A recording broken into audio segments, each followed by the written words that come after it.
Welcome to the Twin Bill Podcast. I'm your host, Scott Bolahan. This week we have Rich Puerzer on the podcast to talk about his book, Outfield Epiphanies, Baseball Haiku. Those of you watching on YouTube can see right now. I've been working on this book with Rich for a little bit over a year. It has 66 baseball haiku in it. It is incredible. I love it so much. I was thrilled when he brought it to us. The interview is great as well, too. I hope you enjoy. Cool. Welcome to the podcast, Rich. How are you doing today? I'm great, Scott. Thanks very much for having me. You know, it is, we were just talking. We've been interacting now for a little over a year, I think. I looked back at the emails. And it's great. This is actually our first time ever actually talking, which is bizarre. But it's been great so far. I'm very excited to have you on the podcast. I know you actually listen to the podcast, so this is great to have you here. The first time you reached out to me, and this was early last year, you sent me something you wrote about literary journals, baseball literary journals in particular, and how you have this big collection. We had just started the print edition. I was hoping before we start talking about your book, you could talk about your collection of baseball literary journals, your interest in it. How did this all start for you? I'm very curious. So I love baseball, and I love the culture around baseball, a lot of different aspects of the culture around baseball. I'm in academia. I am a professor at Hofstra University. I teach engineering, not literature, but I've always been a fan of reading everything that there is about baseball, whether it's the great nonfiction books or great fiction books. And I remember back when I was in grad school, I was in a bookstore and I found this copy of a journal called Spitball, and bought it and read it and loved it, and then reached out to the guy that published Spitball, Mike Shannon, and I've been a subscriber ever since. I also found a couple other literary journals out there. There was one that I got to know as Elysian Fields Quarterly, but before that it had been the Minneapolis Review of Baseball. And then there was another great one named Fan, by the author and publisher Mike Schatt. And I just ate these up. I loved when they came in the mail. I sat down and inhaled them immediately. And so I've always been a fan of, mixing the different kinds of literature that go along with baseball. And this probably was my first exposure to baseball poetry as well. And so I've collected those over the years. I've been very interested. There's been a few that have come out and only put out 1 or 2 or 3 issues. And I was very excited when the Twin Bill started to come out on paper. I've read it from the start online, but I'm old school, and so I like having things in my hands. And so reading the editions that came out on paper were really cool to me. And that's why I reached out to you to tell you that maybe you knew, maybe you didn't know, that you're a part of a long legacy of baseball literary work that's been put out in this kind of form. The one thing that makes the Twin Bill great, I will say, is the art that goes along with all of the pieces. Yeah, I'm really proud of the art. Yeah. Yeah, I mean, all these others had some art, but you make an effort to really put a piece of art with each piece of literature, and that's very cool. And so I, sent this to you and wanted to let you know about it, but also wanted to let you know I'm a fan. And so I've been reading since the start, and yeah, can't wait every time an issue comes out to sit down and take it all in. I will say that email really meant a lot because, I'm aware of the baseball literature history. The funny thing is, and I almost feel embarrassed admitting this right now, when I started the Twin Bill, I didn't know about Spitball. And then when I found, I was like, oh no, are we stepping on their toes? I hope they don't hate us. Like this is, I'm totally unintentionally. They didn't have a big online presence for a while. And so I felt really guilty about it. And so I was like, okay, so they do a lot of great stuff, and we need to try to do something slightly different than what they already do. And that's really kind of how the illustration stuff really lent into it, because I kept seeing, especially now with the internet, there's so many people out there just creating things and putting it up online. And like, if I were publishing something, I would love to have an illustration accompanying my piece for something about baseball. And so that's really how that started. And that's something I'm really, really, really proud of that we've been able to do. And we've been doing it now for it's our 6th year already, which is wild. That really happened very fast. So really, that meant a lot to me. I really appreciate it. and it is great. And I think people don't fully know that this is something that has been such a part of the game for so since the beginning, and it's certainly not as mainstream as it used to be. Newspapers publish it in magazines that were huge back then, but there's certainly a lot of. I've been pleasantly surprised by the amount of interest that we've had over the years here, um, and I really appreciate that. That piece was great too. I really enjoyed reading it. So Thanks. And yeah, I think there's a big enough world out there that there could be a lot of different points of view, and more baseball literature is good. And so yeah, I know all of these things can coexist and have over time, and will hopefully continue to do so. yeah. For the record, there's no animosity with spitball over here. We are well, I think what they do is great, and they really are legends in the field here, and we are still relative newcomers. So, um, but um, I wanted you mentioned this really quick. You're an engineering professor at Hofstra. Hmm. How does so you most people would never expect an engineering professor to have a book of haiku coming out about baseball. How does this do people understand? Is this a surprise for people? Where do these two worlds meet? So it's a good question, and honestly, I haven't talked to too many of the people in my academic world about this. Everybody in the academic world knows my love of baseball. I've taught a Yeah. few different courses at Hofstra over the years. One course I taught was on analytics, and so I like the statistics, like the analytics side, like the whole world of that. But I also taught two different classes on Negro League history at Hofstra as well, and I again love the whole world and culture of baseball, and so I've really embraced that over the years, and I think one of the things I've been able to do over the years is go to and present at the Cooperstown Symposium on Baseball and American Culture.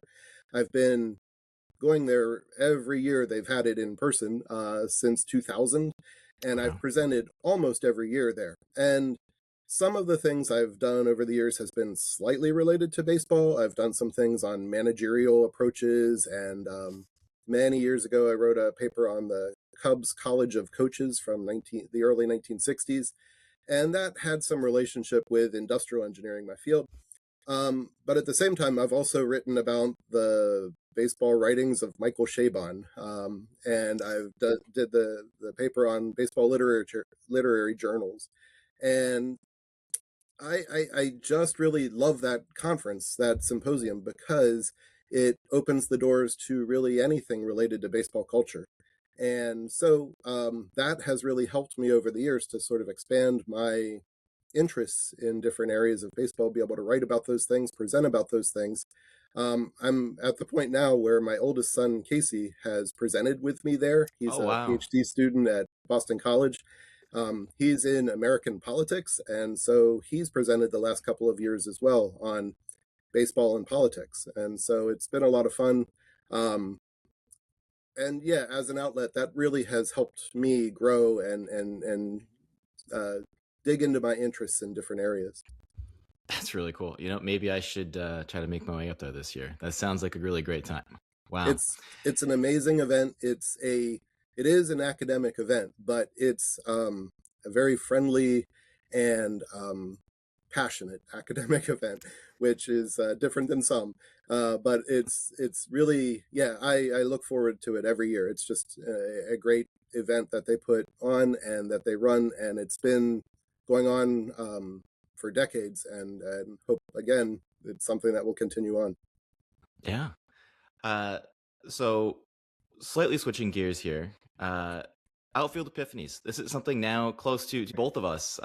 We've been working on it for just about a year-ish, I think, at this point. When did this idea of creating a book of haiku, when did that start for you? So again, in my interests, I've collected baseball poetry over the years, a lot of different chapbooks and books that have come out over the years, some that are very obscure, and some that I never would have come across had I not dug into this. And it's been interesting to me, and I've tried my hand here and there at writing some things, but one of the things I found I don't want to say easiest, but most direct is to try and write haiku. And I've come to realize also that it's not easy, but it is something that uh, you can really use to focus on a moment often. And so that's one of the things that has interested me. So, anyway, early on, or looking back, my original interest in haiku probably comes from being interested in Jack Kerouac. So back in the early 90s, I read a lot of his stuff. And there was a box set of CDs that came out, reissue of some albums he did, including one where he reads different haiku, and then there's a saxophone that plays in between each of the haiku. And it honestly sounded sort of weird to me in the beginning, but it is, there's a sort of a hypnotic part to listening to it, and there's also a just a digging in and realizing what he was seeing or feeling, or and so I like that. And in there was a baseball haiku. I didn't know it at the time and didn't know it for years. Um, Fast forward a few years, Mike Schatt, the guy that put together the Journal Fan, put together a haiku issue back in the early, or I guess it was actually the late 90s. And so I was inspired. So I submitted one or two, and he accepted one, and it was in that special issue, and that was really cool. But I didn't write them regularly until relatively recently, meaning like Hmm. in the last 10 years or so. And one of the things that honestly helps is having an iPhone. And so my notes, I go to the notes app on my iPhone if something strikes me, and I just write down the what I saw, not necessarily in haiku form, but something I saw or felt or that made me laugh or made me think. And so I would look at those every once in a while, and then again, maybe 10 years ago, I started to just put them together. And I had no intention of putting together a book at any point. But a few years ago, I thought, I have a lot of things here. Maybe I could just put it all in one file, take a look at that. And I did. And last summer, I had one of my kids read over them, and he gave me a little bit of feedback and said, this one's pretty good. I don't know about this one, things like that. And so eventually I put together a pretty good number and thought, I'm going to give this a shot. And being a fan of the Twin Bill and then seeing your initial efforts with 406 Press, I thought this would be perfect. So I submitted to you that manuscript, and you got back to me just a couple days later, and with a very positive response, which felt really good. And so I'm pleased to have put this together and putting it out there in the world, and being a part of this world of baseball poetry and baseball haiku that I've been a fan of for years, and now I actually get to be part of it, which is very cool. Yeah, I mean, you've certainly written a lot about baseball. I saw you did the Mark Fidrich Saber bio, which is the coolest thing in the world. You've done a lot of baseball writing, but to actually have a book and now you are part of this continue, I think that's so cool. And I think that you must really appreciate what that means. And you're part of that lineage now. You can trace a line from So, Kerouac to you. Yeah. well, yeah, I don't know about that, but completely agree. Yeah, and I have a little part of my bookshelf here of baseball poetry that are the haiku section, and so it gets to grow by one, and I'm very happy to be able to do that. Yeah, I'm very pleased to do this. I was thrilled that you sent haiku because I haiku is so interesting because I that's the one form of poetry that I have personally attached myself to, and I don't know if it's because I find it to be a puzzle, like trying to use the minimal amount of words to capture something, which I find so intriguing. When I was in grad school, this is almost embarrassing, but Twitter was like kind of a newish thing at the time. It was fun back then. And I used to go to a coffee shop, and every time I had a cup of coffee, I would write a haiku about that cup of coffee or something that's happening in the coffee shop, and then I tweet it at the coffee shop. And they loved it. They could always share it. They'd always repost it, and I thought, oh, this is just a fun little way to do it. And there is something about baseball that I think in particular really, really does lend itself. There are so many little moments that you do capture, things that I never would have thought to verbalize. But when you have it in that poem form, all of a sudden it's like, and I wish I had it up right now. There's one about the rain dripping off the bill of the cap, which is something I can picture and I know so well, and I've never heard anyone quite verbalize that in that way. And you really did capture this sort of universal moment that I think people overlook, and that is sort of the beauty of what haiku can do. Um, in fact, is there one you'd like to share with us right now? Sure, sure. So one of the things that I also am lucky to experience in my life is all of my kids played Little League Baseball. I live in this wonderful town of Metuchen, New Jersey. It's sort of a small town in big New Jersey. And we have a wonderful Little League program here. And so for 21 years, I was the manager of at least one of my kids' teams every year. And so I got to work with and deal with a lot of kids. And there's a lot of haiku moments in watching and being a part of Little League Baseball. And I would write these ideas down. And this, I remember, specifically like being first base coach and seeing something, or sitting there in the dugout and seeing something. And so the first one, or the one that I'll read, relates to this, and it's really just sort of sitting there being a part of a game. There's the kids, there's the parents, there's things going on, and just again the little things I think sometimes get your attention, or maybe don't get your attention, but could. And so I'll read this one that's sort of a little league moment. Between innings, catcher struggling with shin guards, dads talking to moms. And so again, it's just one of those things that you see and you sense for the moment and it passes. But that's what I like about haiku poetry, is that it gives you the ability to sort of verbalize those moments and Yeah. put those together. Yeah, and as a current high school baseball coach, I tell you that the catcher's getting ready. It doesn't stop at Little League. It's it's I'll still bet.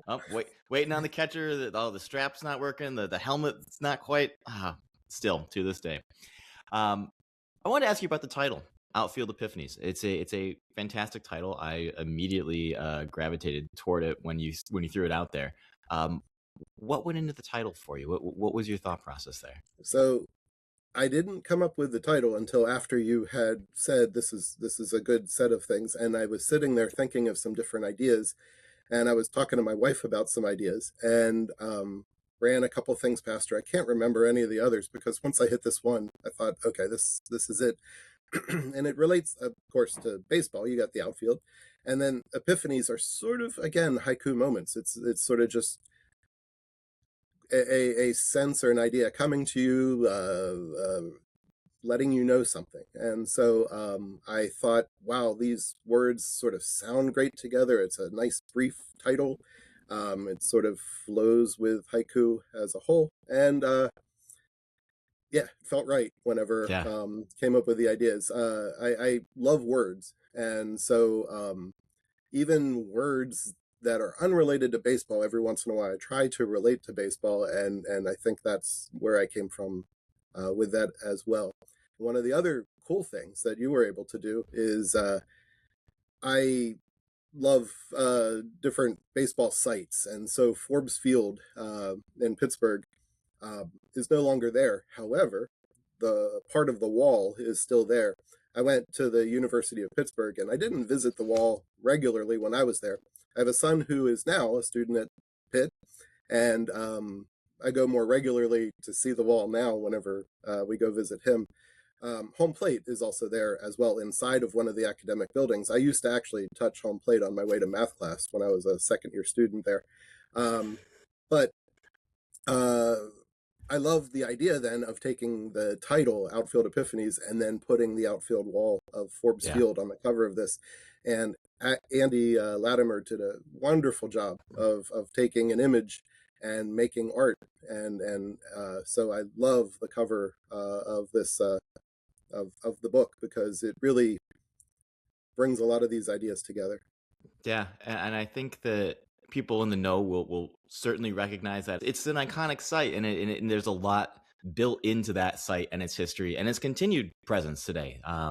Yeah. You can have an outfield epiphany walking by the Ford Field wall on the way to class. Yeah, Yeah. that's Yeah. there's there's a lot that can go into that there. I think that's fantastic. Um, do you have another haiku you'd like to share? Yes.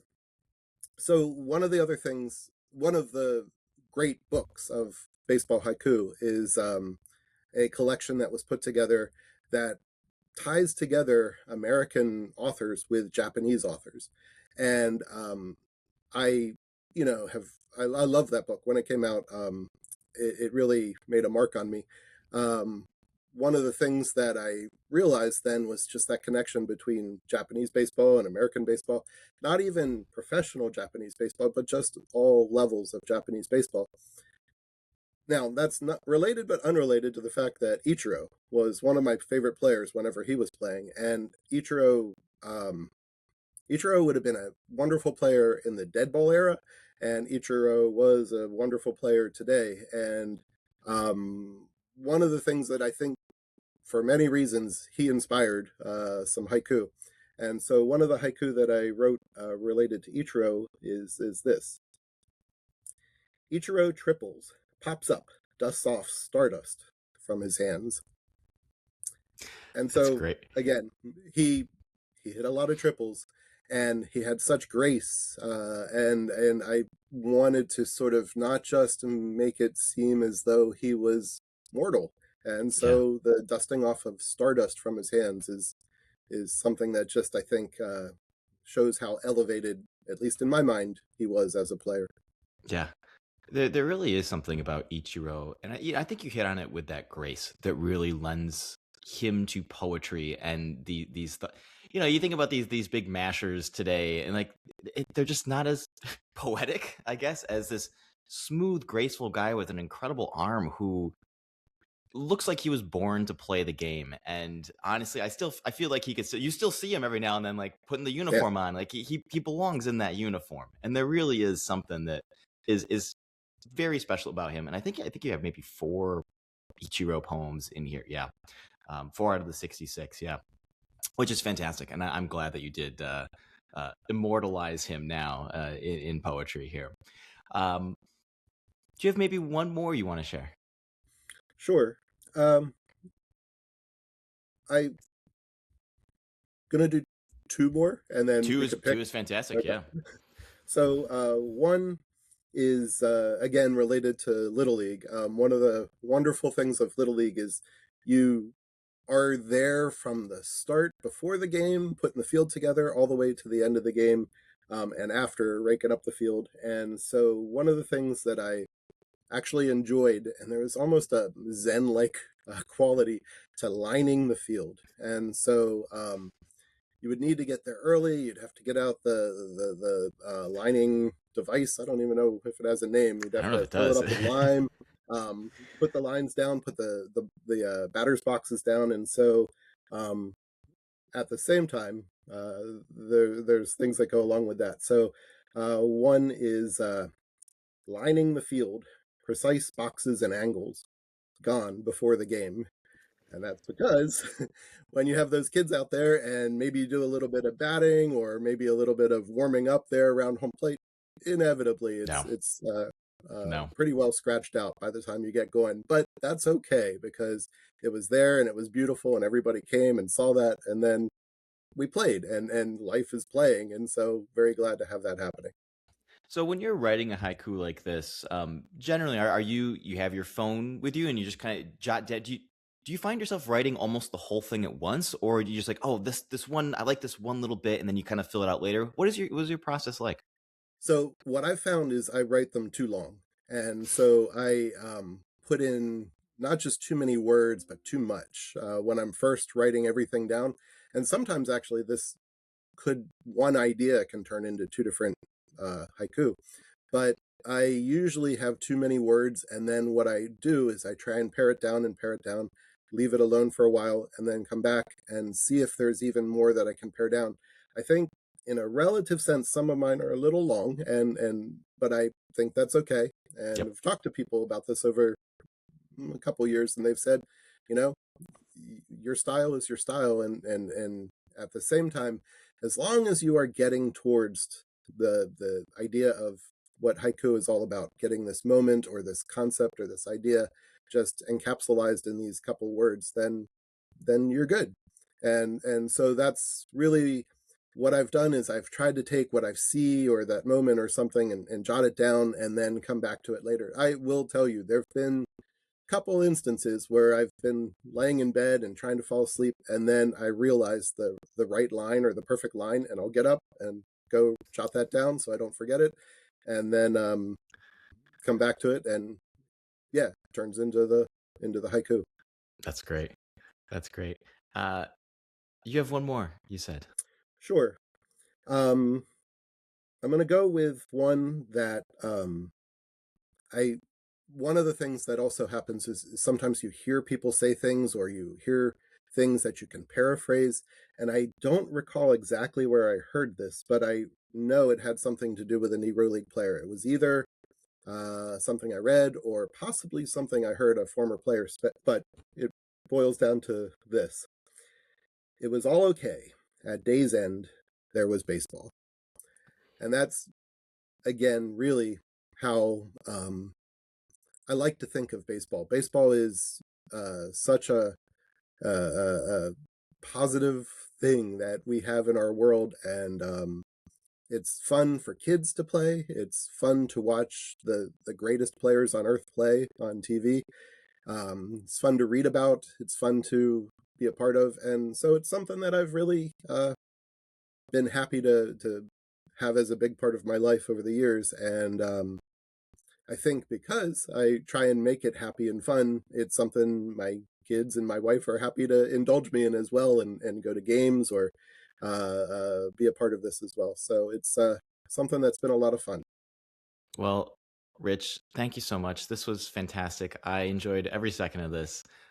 It's been a pleasure working on the book with you. I found it very, very rewarding, and I'm so happy we are able to put this out in the world. I hope that everyone picks this up who is even slightly interested in poetry or baseball. You will find things, like I mentioned, in this book that if you love the game, you'll instantly be able to be put in that place in a really kind of special way. Uh, and so thank you again. I'm so happy you came to 406, and thank you for being a Twin Bill fan and supporter for all these years. Well, thank you, Scott, because you've really opened the door to my being able to do this. And I want to say you've been so wonderful to work with. You're so responsive, and you've made it easy for me. I'm sure there were trials and tribulations behind the scenes that you've taken care of with everything. And yeah, I really look forward to having the book in my hand, and being able to talk about it with others, and getting it out there in the world. And yeah, I really appreciate all that you've done, and thanks very much, and thanks for having me on the podcast. It's been a lot of fun. Perfect.